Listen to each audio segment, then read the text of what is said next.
settlement today begins a new chapter in the Antioch Police texting scandal. Yeah, the deal was signed today, in fact, and will completely overhaul the policies and procedures. ABC 7 News reporter Ansu Hassan has the details on the settlement, which is being hailed as historic.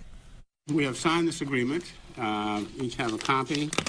It now will get lodged with the court. The settlement agreement signed by lawyers and representatives of the city of Antioch is historic, says civil rights attorney John Burris. What we have done is put something in place that future generations, and certainly those immediately here, will know that there's a place to go if, in fact, they're not treated properly. The agreement stems from a years-long FBI investigation into the Antioch Police Department that uncovered a department-wide racist texting scandal. It led to 40% of the police department being placed on paid leave and the conviction of 2 officers. A 3rd officer, Eric Ramba, will be sentenced in January. Leadership sets the tone, and over time, it shapes culture. Today is about refusing to let the city remain defined by the failures and controversy that brought us to this point. One of the goals is to improve transparency and accountability.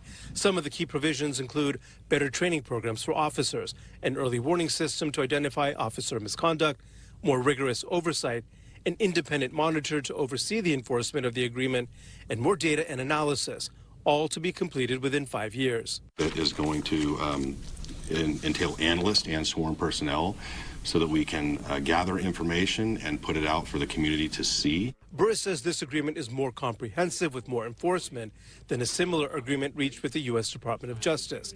But there will be challenges, such as not having enough staff to reach compliance and implementing reforms when many of the officers involved in the texting scandal are back on the force. I think it's a challenge.